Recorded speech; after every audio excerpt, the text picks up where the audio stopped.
तो आज की वीडियो में हम बात करेंगे फंक्शंस के बारे में। फंक्शन क्या होता है?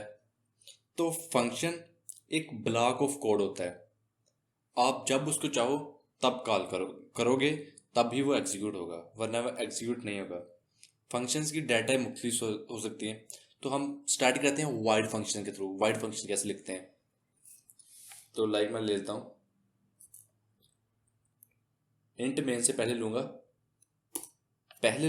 तब ही चलेगा, बाद में लूंगा तब फंक्शन नहीं चलेगा। मेन के बाद फंक्शन नहीं चलेगा, मेन से पहले ही चलेगा। तो मान लेता हूँ वाइड, मैं कोई भी फंक्शन का नाम लेता हूँ, फन रख लेता हूँ और सी आउट करवाता हूँ, coding is fun, then ending. Okay, तो जितनी दफ़ा मैं ये फंक्शन अपने मेन में कॉल करूँगा, मैंने फन कॉल किया, ये एक दफ़ा एग्जीक्यूट होगा। इस तरह फन कॉल किया, ये दो दफ़ा एग्जीक्यूट होगा। इस तरह मैंने फन कॉल किया। मैं जितनी दफ़ा मैं चाहूँ इसे कॉल कर सकता हूँ। लिखा तो सिर्फ कोडिंग इस फन मैंने एक दफ़ा है, लेकिन अगर मैंने अपने प्रोग्राम में काफ़ी टाइम इसको यूज़ करना चाहता हूँ तो मैं इसको एग्जीक्यूट कर सकता हूँ। दोबारा दोबारा कोड एक लिखने की ज़रूरत नहीं है। तो रन करके देख लेते हैं। तो ये इसने हमारे पास आउटपुट शो करवा दी, coding is fun, coding is fun, coding is fun. तो अगर तो ये जो फंक्शन होता है वो मेन से पहले एग्जीक्यूट होगा। अगर हम लिखना चाहते हैं मेन के बाद, लिख तो सकते हैं। अगर मैं वैसे लिखूँ, ये कोडिंग इज वाइड जो फंक्शन मेन के बाद लिखूँ, ये ऊपर से खत्म कर देता हूँ, तो ये एरर आएगा। रन करके देख लेते हैं।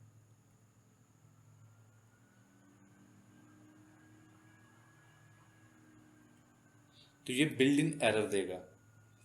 तो हमें मेन से पहले भी एक दफ़ा लिखना पड़ता है। लाइक हम वाइड फंक्शन लिखेंगे तो इधर भी एक दफ़ा लिखना पड़ेगा, वाइड फन।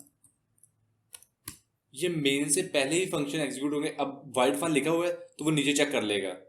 तो इसलिए हम यही कोशिश करते हैं कि जो फंक्शन है वो ऊपर ही लिखें, मेन से पहले ही लिखें, बाद में ना लिखें।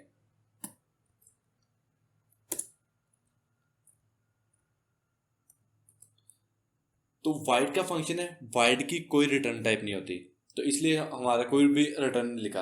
अगर हम फंक्शन बनाते हैं इंट का, तो अब बात करें तो इंट के फंक्शन की, और हम कैसे पैरामीटर हम जो है फंक्शन में भेजते हैं वो बात कर लेते हैं। तो हम एक कैलकुलेटर का फंक्शन बनाते हैं, मतलब प्लस के बनाते हैं, इंट ए और बी।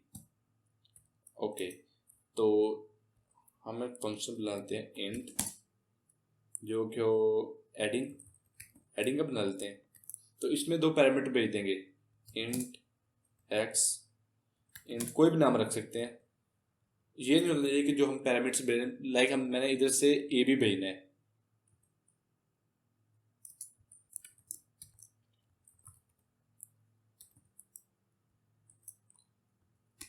मैंने इधर से ए भी भेजना है, तो ये नहीं कि उधर भी ए बी लिखूं, उधर कोई भी आप लिख सकते हैं नाम उसका। मैंने एक्स ही लिख दिया है, तो इधर क्या करूँगा, सिंपली रिटर्न एक्स प्लस जी। तो चला लेते हैं। हमने ए बी की वैल्यू दी, एक वैल्यू देता हूँ 5 और बी को 7। आप चला देते हैं, वैल्यू कोई नहीं दी थी तो इसलिए प्लस नहीं हो रहा। ये 12 हमारे पास आंसर दे देगा। तो अब हम बात कर लेते हैं फंक्शन के थ्रू हम सीन लेना चाहते हैं, लेकिन इंट ए बी है तो हम फंक्शन के थ्रू इसको सीन लेना चाहते हैं। तो करेंगे क्या, वाइड वाइड का कोई रिटर्न टाइप ना हो, हम लाइक लेते हैं इनपुट, नेम रख लिया इनपुट, एंड देन कोई भी रख लेते हैं इंट ए इंट बी। लेकिन हमारे पास ए और बी की वैल्यू अब कोई भी नहीं है। ए और वैल्यू हमारे पास जो है वो रैंडम वैल्यू, कोई भी जो भी हमारा जो है रैम दे सकती है उसको value.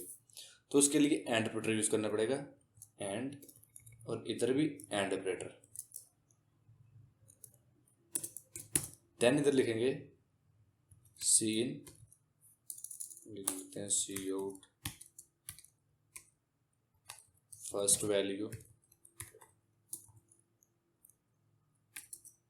C A C out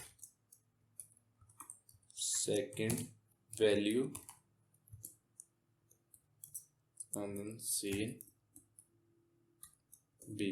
नाम तो हम कोई भी रख सकते हैं।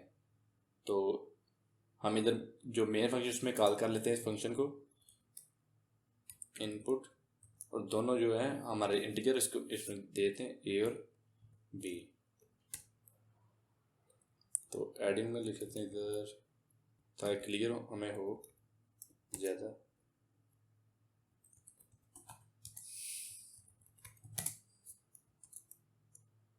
ओके, तो ये करेगा क्या, हमारा जो ए बी में हमारा जो इंटीजर है वो तो हमने मेन फंक्शन दिए, तो वो फर्स्ट वैल्यू लेगा ए में रख देगा और सेकंड वैल्यू बी में, जो मेन में उसमें रख देगा, और उसके बाद मेन से ये फिर दूसरे फंक्शन में जाएगा जो कि एडिंग, और उसमें ए और बी की वैल्यू जो भी हमने इनपुट ली होगी यूज़र से वो रखेगा, और फिर उन दोनों को हमारा सम करके दिखा देगा।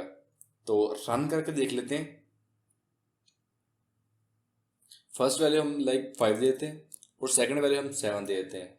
तो ये आफ्टर एडिंग 12 मतलब 5 + 7 12।